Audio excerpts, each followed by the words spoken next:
The conference table held everything required to transfer a 120-acre Iowa farm. Everything except the truth. We've been waiting for this day a long time, Frank. Everything's in order. Let's finish. In order? That's what my attorney is checking right now. I don't close without a clean title search. Not after last time. The door opened. Margaret Caldwell placed a folder on the table and remained standing. The notary stamp on Carol's power of attorney doesn't match the logbook. It's forged. Frank didn't speak. He opened the folder, scanned the discrepancy, and then looked at the three siblings. He closed the folder with a sharp crack. This deal is dead. I'm not signing fraud. I want to speak to Carol Reeves. Forgery? That's impossible. Carol gave us that power of attorney. She signed it herself. The lie had begun 3 months earlier in David's home office with an old Christmas card and a photocopier. 3 months before the failed closing, David Reeves stood at his oak desk, a bank notice crumpled in one fist. The bank won't wait. We either sell the farm whole or I lose this house. You both understand that. Carol will never agree. She said we'd have to drag her name off the deed before she'd let us sell. Then we don't ask her. We'll need her signature, but there's a way around that. What way?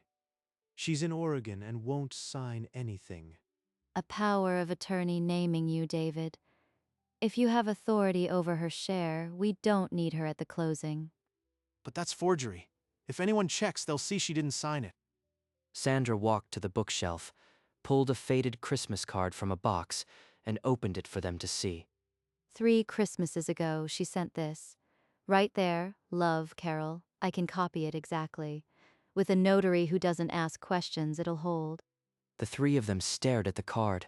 No one said it out loud, but the decision was made. The farm would be sold whether Carol knew it or not. That night, Sandra sat alone in David's office with a blank power of attorney form and the Christmas card spread before her. The loop on the C is tighter, and she always drags the R into a single stroke. I've seen it 100 times.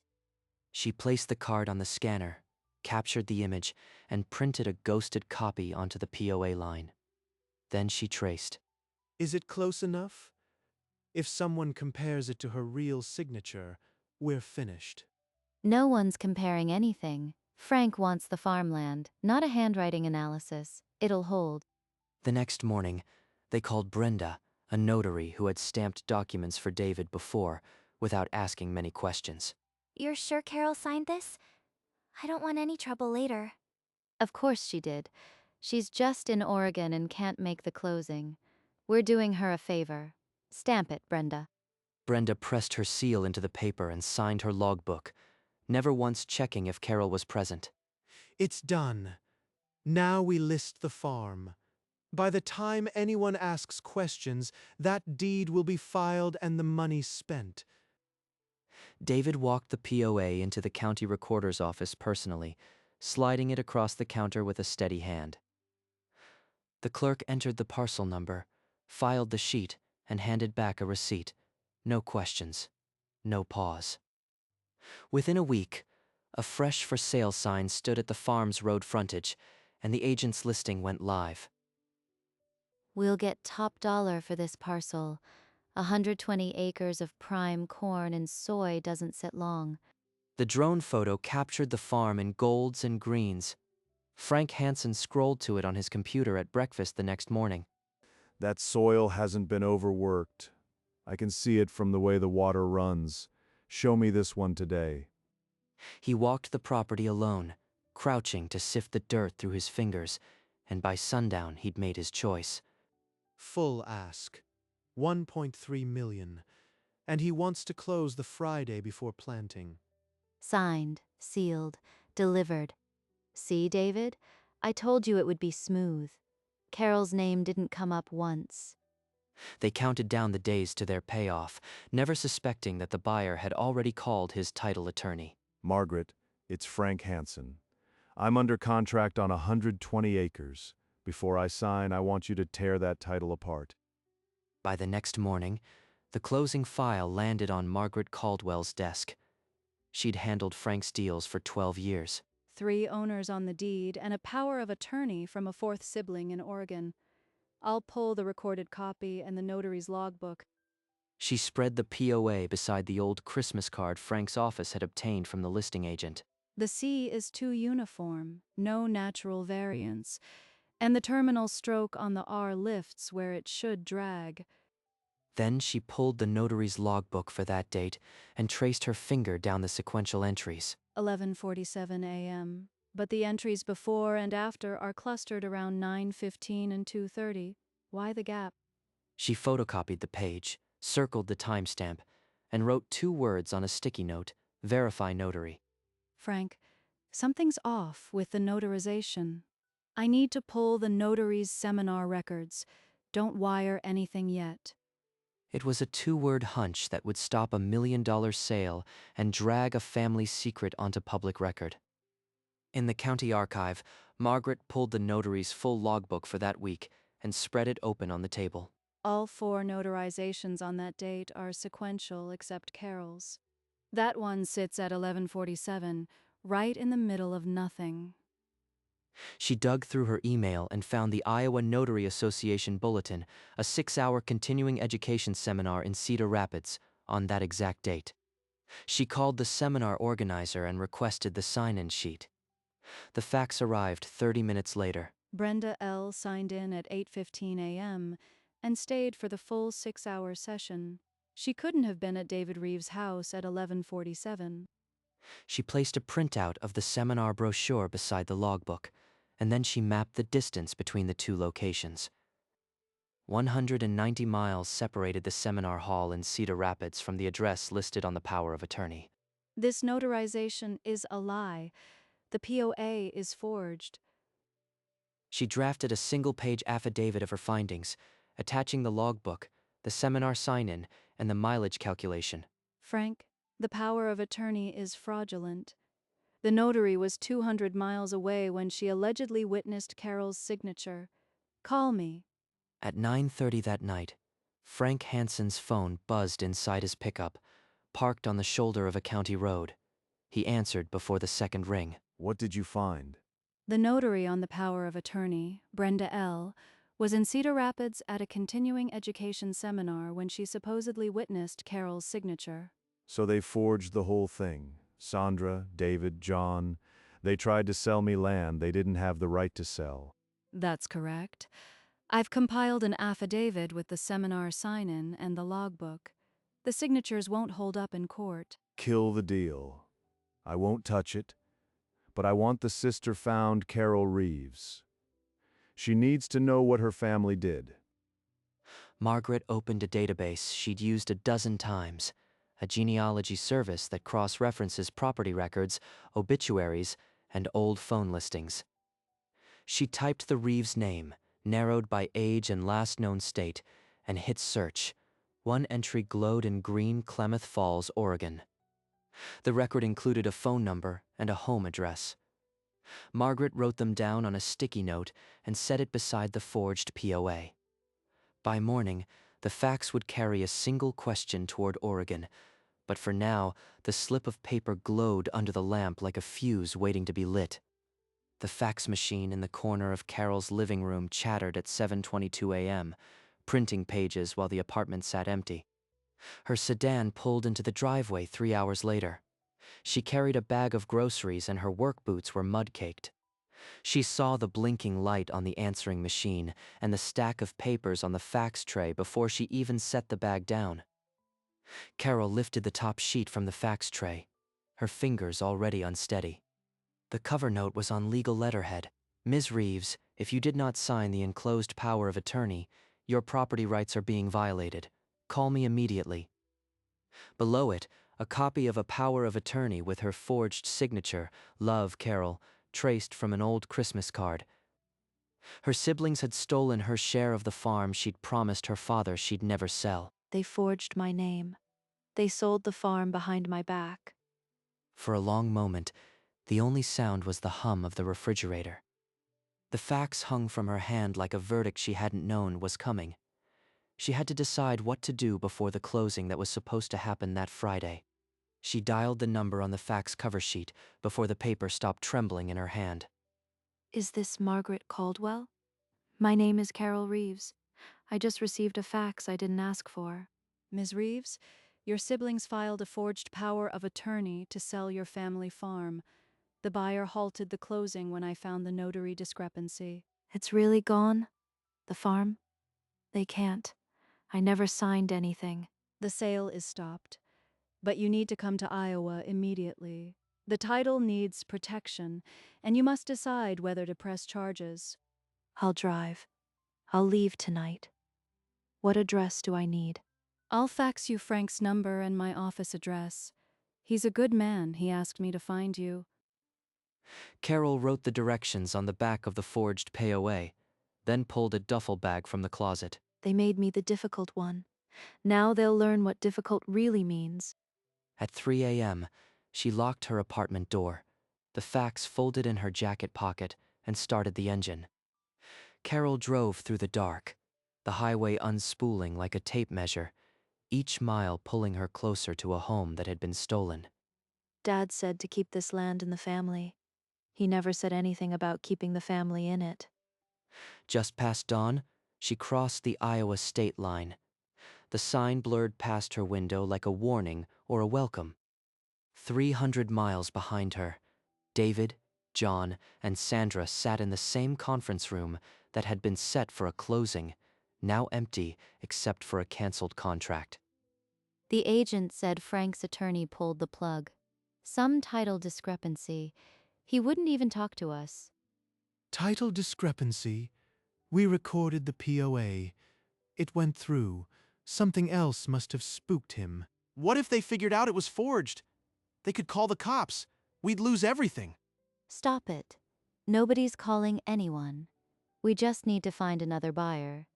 This one got cold feet over paperwork. Carol was less than 200 miles from the farm, the faxed POA marked with directions like a battle map.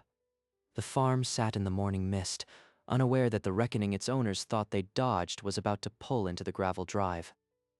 The gravel crunched under her tires as Carol stopped the sedan directly in front of the farmhouse porch. She didn't knock.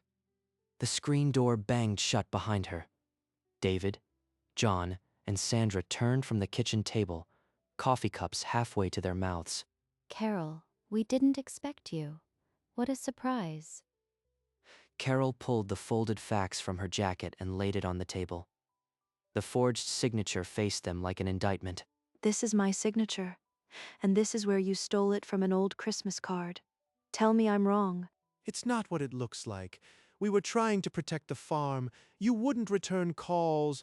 It was Sandra's idea. She said you'd never know. I've already spoken to the Attorney General's office. They have Margaret's affidavit and the notary logbook. It's over. You called the state on your own blood? After everything Dad built for us? Dad built this farm to keep us together. You tore it apart the day you forged my name. She left the farmhouse without looking back and drove straight to the Iowa Attorney General's office. Inside, she handed over the faxed document and Margaret Caldwell's affidavit. The investigator spread the forged POA seminar attendance sheet and logbook pages beneath harsh fluorescent light. He opened a formal case file and told her that forgery carried a felony charge. Interviews would follow. 3 hours later, David and John huddled in David's living room, panic overtaking them. We need a criminal defense attorney. If she doesn't back down, we could go to prison. I'll call her. I'll make her understand that pressing charges will ruin us all. Carol's phone rang as she left the AG's office. Sandra's number glowed on the screen. Carol, please, we're your family. Don't press charges. It was a mistake, a terrible misunderstanding. A mistake is forgetting a birthday. Forgery is a crime. This is your consequence, Sandra. 2 days later, the investigator called David, John, and Sandra in separately for recorded interviews. I never signed that power of attorney. I was just the agent. I didn't know it was forged. It was David and Sandra. They made me go along with it. I never touched the document. He described the Christmas card, the scanner, and Brenda's stamp, then buried his face in his hands. This is a family misunderstanding. Carol gave verbal consent. We were trying to save the farm. But when the investigator slid the seminar sign-in and mileage map across the table, her voice stopped. They told me she signed it. I didn't ask questions. I shouldn't have notarized without her here. By nightfall, all four had admitted their roles. The investigator called Carol at her motel. They confessed. It's really over. She sat alone in the motel room, the weight of what she'd set in motion settling over her. The following Monday, the Iowa Attorney General's office filed 3 counts of forgery against David, John, and Sandra Reeves. A legal courier served the complaints at David's front door before noon. The charges carried a possible prison sentence. The AG also required the siblings to execute quitclaim deeds, reversing the fraudulent power of attorney and restoring the farm to its original co-tenancy. They gathered at the county recorder's office under the fluorescent lights, Carol standing a few feet behind them as they signed. This changes nothing between us. You know that. It changes everything about the deed. That's all that matters. The clerk notarized the quitclaim deeds and stamped them recorded. The fraudulent POA was now a nullity. The farm, for now, belonged to all 4 of them again, but the criminal case was just beginning. Carol left without another word, the quitclaim copy folded in her pocket, and drove back to the motel. Justice isn't a feeling. It's just paperwork. The county paper ran the story on a Tuesday. Local siblings face forgery charges over family farm. David's phone rang nonstop. Neighbors who once waved now crossed the street. Carol, I can't go to the grocery store without people staring. Drop the charges. We'll leave you alone after. Carol stared at the text, her thumb hovering over the delete button. She blocked the number instead. She drove to the farm alone and walked the fields where she'd learned to drive a tractor. I can't run this place alone, and I won't share it with them. Someone else has to steward it. The barn needed paint. The fences sagged. But the soil was still rich, and she remembered who had known its worth. Frank Hansen's name surfaced in her mind, the buyer who'd stopped the fraud because he wouldn't tolerate a lie. She turned toward her car, the quitclaim deed in her pocket, knowing one honest sale could preserve the land and bury the past. The sentencing hearing took place on a gray Thursday morning in a courtroom that was half empty. The judge read each count, forgery, conspiracy, and then sentenced David, John, and Sandra to 3 years probation and restitution for Carol's legal fees. They were barred from any future claim on the farm. John covered his face. David's jaw locked. Sandra stared at the floor. Carol sat in the gallery, her face unreadable. No satisfaction, no tears. This isn't victory. It's just consequence. After court, she walked out to the parking lot. Her phone rang. Carol, it's Frank Hansen. I heard the verdict. You okay? I still want to buy your quarter share. Fair market value. I'll keep the land in corn and soy. Give me a night to think about it, Frank. I'm not saying no. The next morning, Carol drove out to the farm. Frank's truck was already there. Your father planted these oaks the year you were born. He told me once he wanted this farm to outlast all of you. He'd be sick to see what they tried to do. I'll pay $3.25 for your quarter. That's fair market. I'll work this land like my own.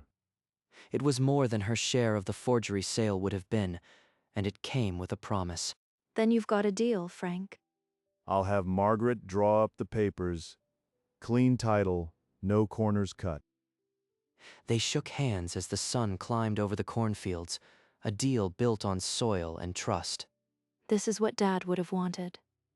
The farm would stay whole, and the past would stay buried. 6 months after their handshake, the real closing took place in Margaret's office. Carol signed the deed transfer, and Frank's check for $325,000 sat signed between them. You'll always have a seat at this farm's table, Carol. That's part of the deal. Just keep the oaks watered. That's all I ask. She deposited the check and bought a small cottage on the edge of Klamath Falls, with a porch that caught the Oregon morning. That winter, she met someone. A man who asked about the scar on her chin and listened to the whole story. By spring, they planned a wedding at the farm. Frank offered his barn for the reception. The invitation list was short. Her siblings were not on it. On the farm, Frank had already planted the windbreak and repaired the old fence lines. The land breathed again. Carol drove out one afternoon and stood where her father's oaks cast shade over the new corn. The past was truly buried.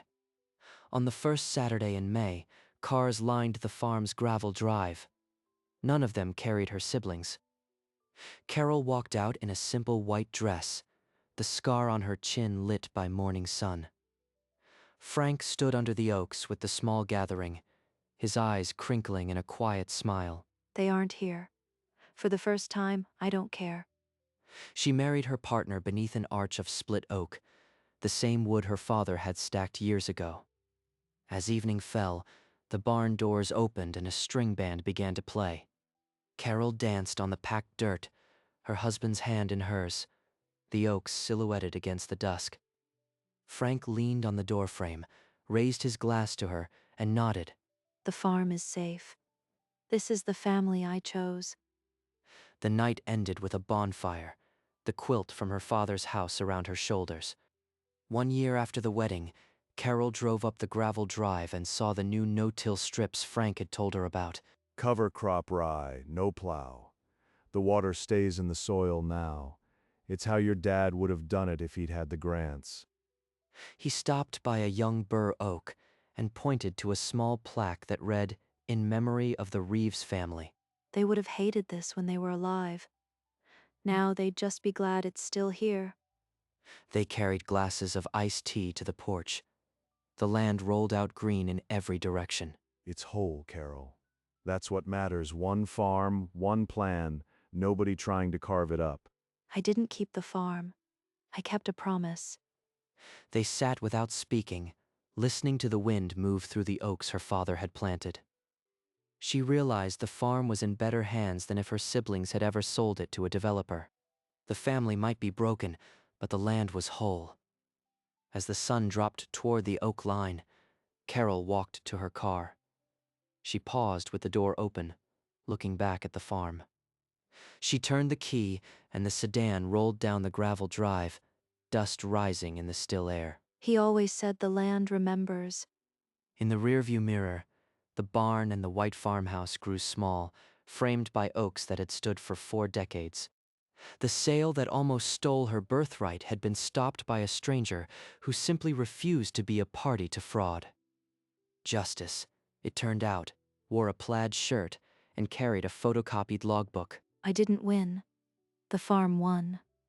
She slowed at the highway, glanced once more at the fields, and then accelerated west.